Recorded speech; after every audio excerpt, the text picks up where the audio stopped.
Well, hello, listeners, and welcome back to the Purposeful Marketing Podcast. Aaron, Mary, James here. It's getting close to the holidays. Everything's feeling good. We got another great topic we want to deconstruct for you.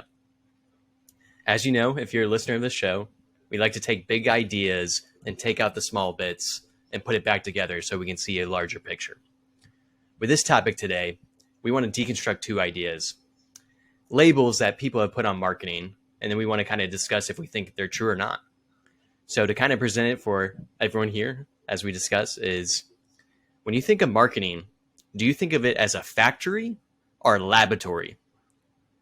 And with everyone you do, how do you do it better? Those are kind of my two ideas. So I'll throw it to James first. What do you got? Yeah, I think, you and anyone who listens probably knows that I start to stutter and hesitate when I'm asked to put some sort of definitive label on something. So I'm obviously going to hedge or, take the middle ground. But I think that marketing is treated like a factory, even by people who would absolutely shudder at the idea of using the term to describe marketing. I mean, like, the things that are asked of marketing are things that are asked of factories. Increase input, increase output is like that's a common way for people to think that marketing works. Increase automation, increase efficiency. The list goes on and on. And I think some of the misconceptions that people have are the same. Like, factories are the same way. People that think that factories work like that are just people who haven't been in factories. So I guess in some sense, they're really similar. But when people use the term factory about marketing, what they're trying to say really isn't what marketing is, in the same way that it's not what factories are, and that some of that mindset is just like really general and doesn't really unhelpful for the groups of people that actually have to do marketing or actually have to use marketing when they're selling. I want to say that it's probably more like a laboratory, but I have a feeling that's just because I work at an agency and not in-house. And I'm suspicious of my thinking that I would lean in that direction. But I'm curious what Mary has to say really on her end.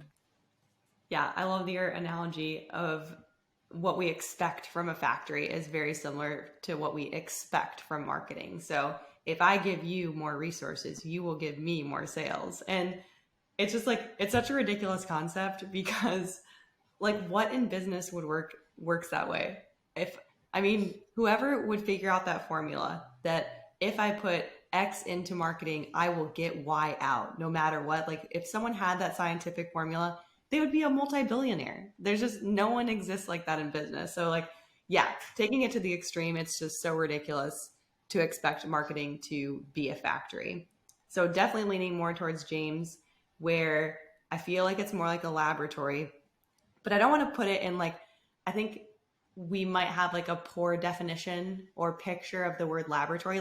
I don't think of it in a laboratory as in a university sense, where you really are just testing crazy concepts and it might turn into absolutely nothing.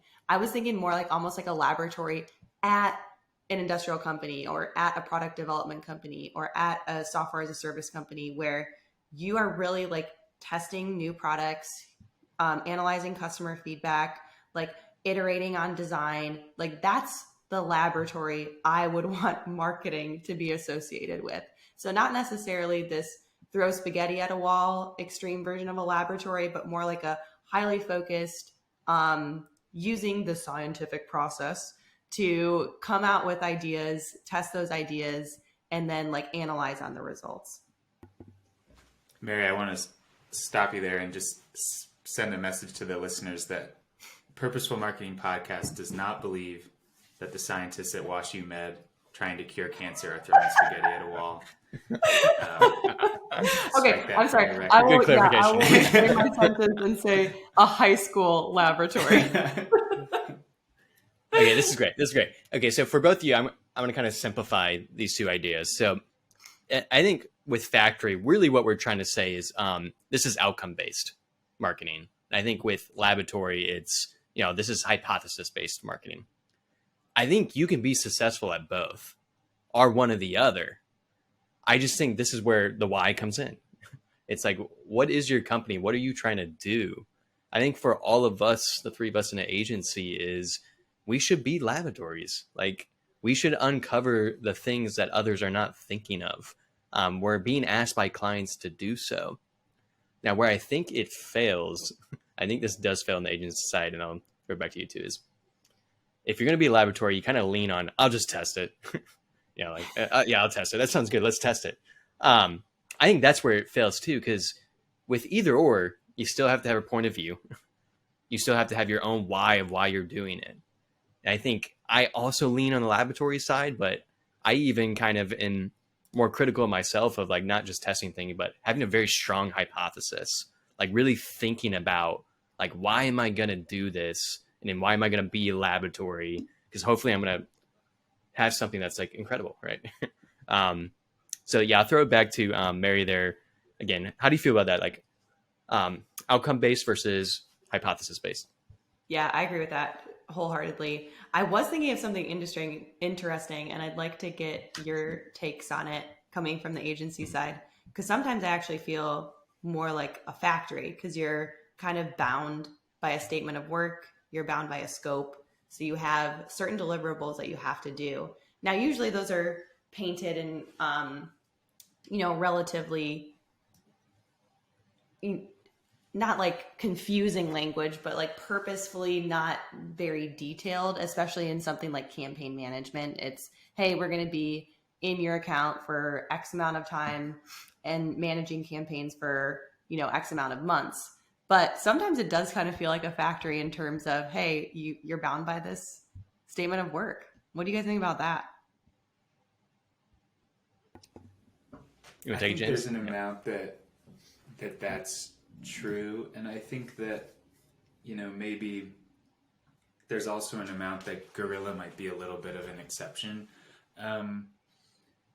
in the amount that we're not selling like volume SEO content or like this, okay, you get 20 writing products a quarter, send us any keyword list. We'll just build all your content for you. Like or we're not doing the other thing, which is like, we're just going to play around in Google ads with X budget and do nothing else. There's like Guerrilla's selling a strategy and a full plan. So I think in that way, I think we maybe that's why I feel a little exempt from that. I don't feel like I'm, working at a content farm in any way, but I know that like the agency setup, especially in content marketing, lends towards those situations. But yeah, I don't know what Aaron would say being a performance marketer though. Definitely, I think how I'm viewing this, because an agency, again, they can be both or one or the other. And it's not about being better or good. It's just, are you outcome based? Or are you more hypothesis based? The idea with the SEO content farm is like, there's some things they do exceptionally well, which is scale, which is, automation. Like these things we do expect in a factory, those type of agencies do that incredibly well. The counter argument is there's always going to be someone who does it faster, cheaper, and maybe uses AI to do it versus you. Now, on the hypothesis side, that can also be a lonely battle because, again, you're coming with a strong hypothesis and you're testing stuff. And in performance marketing, I do need to be very strict on what I'm testing and the why. And sometimes that stuff's not going to work. So I think that's where it's not going to fly because Again, if you're outcome based, you're scaling that. That's what you're trying to do. Again, hypothesis based, it's like, yeah, I'm asking questions sometimes. Sometimes the answers aren't great. And then I got to go back to the drawing board. And I think, I mean, we're all probably more aligned with that because I think it's just a much more purposeful way to market. However, it's challenging and it's hard. And I think some people want to be a factory. Some people excel at a factory. Mary, you look like you're nodding your head. So does that resonate with you? Yeah, I agree. Like pretty wholeheartedly. I have an interesting hypothesis for you two. I think we want it to be more of a laboratory because of our personality types. Like I think the three of us are high performers. We're learners. We want to be continuously improving. So that mindset just works better in a laboratory. So I think it might actually depend on the person too. Like certain people just fit better in a factory setting. Yeah. What do you think, James? Are you factory or laboratory? Man, I don't know. I think I disagree with the premise of Mary's statement, but maybe not like not the conclusion maybe as much as the premise, if that makes any sense. You know, I just think of when I was a line cook and I realized that you could be a high performing line cook. And it was kind of like learning that about that like factory type of work was very helpful. And so I disagree with the premise, but I do think that there's an amount that we want it to be that way because we like it that way. I think the reason it has to be both is like, let's say I was doing my dissertation on like a very particular type of fish, you know, and what happens with this fish when it's exposed to, you know, X type of micro Teflon, you know, in the water. And I have a hypothesis that could be really powerful. And I find out that hypothesis was wrong, but it took me 3.5 years, and that was my dissertation. And I can turn in that dissertation and it can be really valuable. And it can be like somebody found out this thing that isn't quite as meaningful as they might have hoped it would be, but it's just part of science now. And you can't do that with marketing. Marketing can't consistently fail. And you say like, okay, well, look, we learned 3 years worth of ways to not do marketing. You can't do that. That just isn't how it works. So that's why it's obviously not a laboratory, because just learning the things that don't work is not enough. It's just not good enough, and it never will be. So, you know, I understand there's an amount that like we have to be output driven. And I think that really it comes down to knowing like what your expectation for results should be and being willing to say like, okay, something has to change. We have to change it soon. If the message and the point of view and what we're saying and who we're saying it to is all good, like what's wrong? Like what's, you know, what are we missing? And it has to change now. Because if it doesn't, then we're going to waste another 6 months in the lab with basically a product that sucks that you can't sell. So yeah, I don't know exactly where I'm headed with that, but I'll let someone else. Yeah, I think I'm glad you went down that path, James, because I think maybe marketing is just marketing. No, I think the idea that we're presenting here is you have to be a little bit of both. And if you're swinging one way or the other way, and that's the only thing you do, then you're actually probably not going down the right path that James is so well articulating the downfall to it. Again, I think what is important is you want to be a factory at some point. Like you have to be. Again, it is outcome based. What I think happens to in-house marketers, and this is where I'm going to ask you, Mary, is they're just so factory based that they never get to be the laboratory. They never get to do these things we're talking about. The things that are actually pretty exciting, that get me excited to do marketing every day. And if you're just a factory, well, heck, you're never learning or iterating or getting a little bit better from the tests you do. Is that true in your experience, Mary, or is that just something we're assuming here? No, I think that's very accurate. I would say it's factory based in that you are expected to just output certain things. Like you have a list of things that you're expected to do on a daily, weekly, monthly basis. The interesting thing is James's original point of a factory. If I give you more things to do, I expect X out. I think the problem with in-house marketing, and this might be unique to the industrial sector, is there's not a lot they expect that those outputs to do. So you're asked to do a lot of things like update a website, update a brochure, update a thing. And you're just kind of checking the box. You're not really testing anything ever. And it's resulting in something, but you don't know if it's increasing sales. You don't know if it's really helping anyone. There's no methodology for measuring the outputs you're asked to do. So yes, definitely more factory based in terms of you're expected to just kind of check the box. But the interesting thing I thought is I was just thinking about it while you two were explaining, in both a laboratory setting and a factory setting, you get to do things. So even if you are just testing, at least you're doing something. So you have a knowledge, you have a hypothesis, you're getting to test it. If you're in a factory, you already have the hypothesis tested, maybe you have the solution. So you're able to do something and expect an output. So you put in X, you expect Y. The situation I was in-house was the worst of all the options, which is I'm reading all this stuff I wish I could do, and I'm not allowed to do it.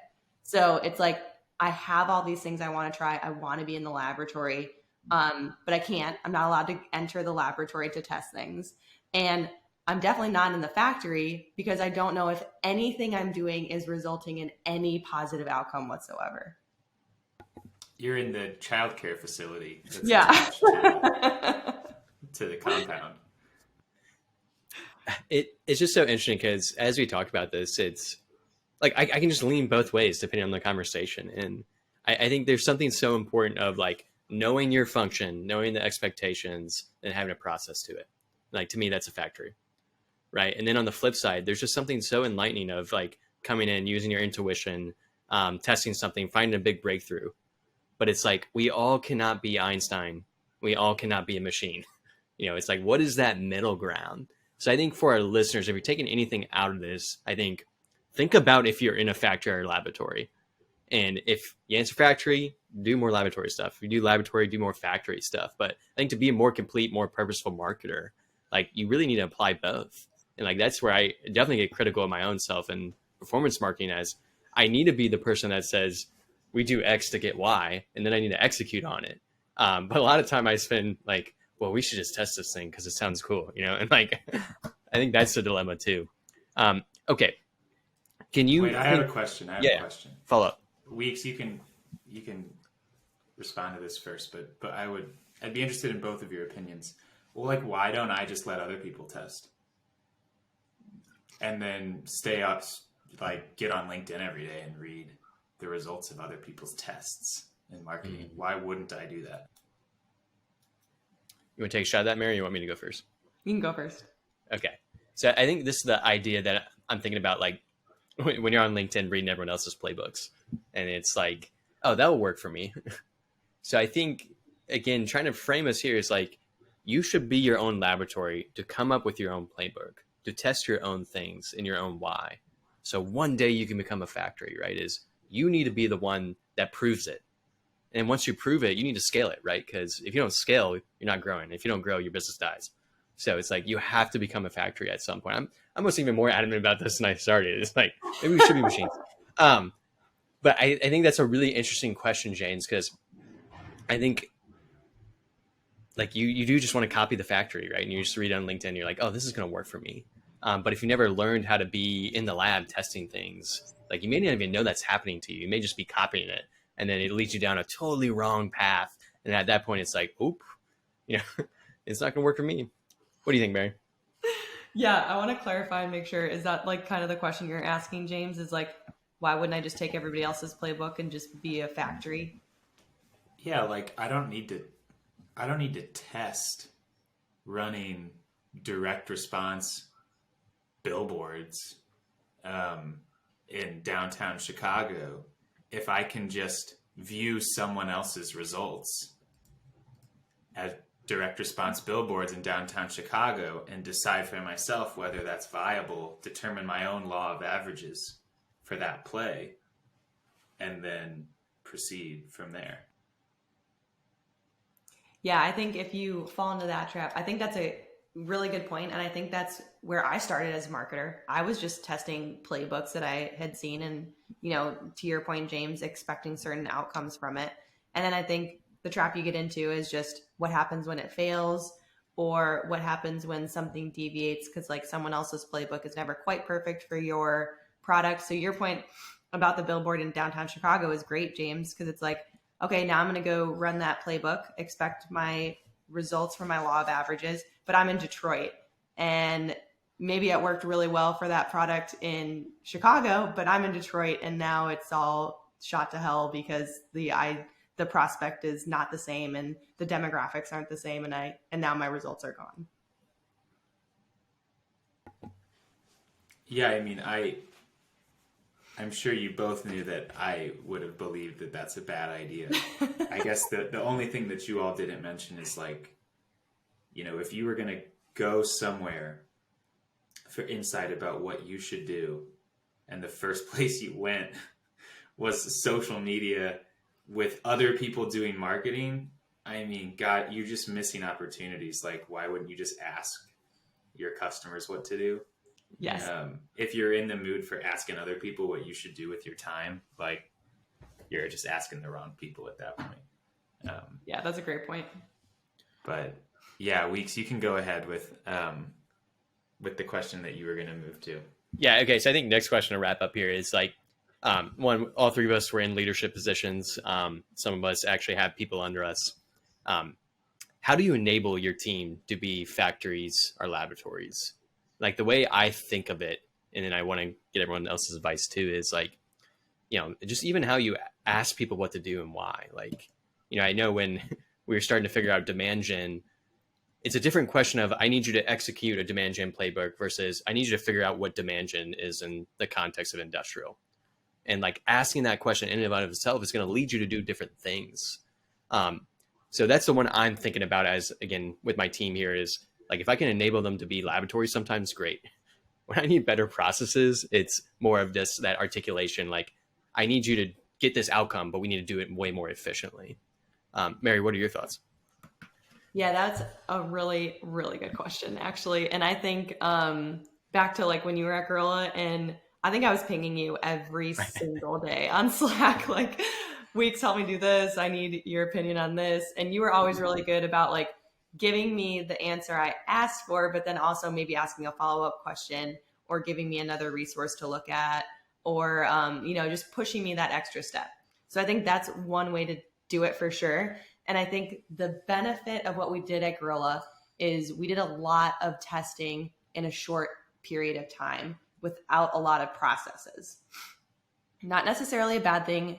And then what we were able to do is get all these great results, kind of match results to deliverables, and then create a process. So I feel like right now, and I mean, James can speak to it, we just have a really nice buttoned up process, but I don't think we would have had as much success with the process and plans we have now if we hadn't done so much testing in such a short period of time.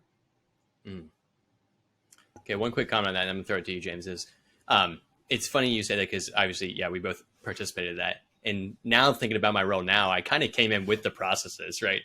But it did take the testing, it took the thinking first. And then now you can confidently say it's like, we're doing X, Y, and Z, and that's how we're going to get there. And that's how we're going to roll, which I actually like a lot better now that I know it. But all that pain of the laboratory and the testing, I think really helped us there. So yeah, just general question for you, James, as you actually lead more people than us, is just like, what are your thoughts on that? Does this even cross your mind? Are you just like, I can help lead and ask questions other ways? I don't know if I have like a direct answer to that question, really. I do think that, kind of piggybacking off of what Mary said, I think what good leadership does, let's say, the whole team feels like something should get better. Well, like, what does the team need? Does the team need to be doing something with different tools? Does the team need to be trying something way different? Does the team need, because really it comes down to kind of asking them. You can't ask someone to be more efficient if what the people are doing isn't working.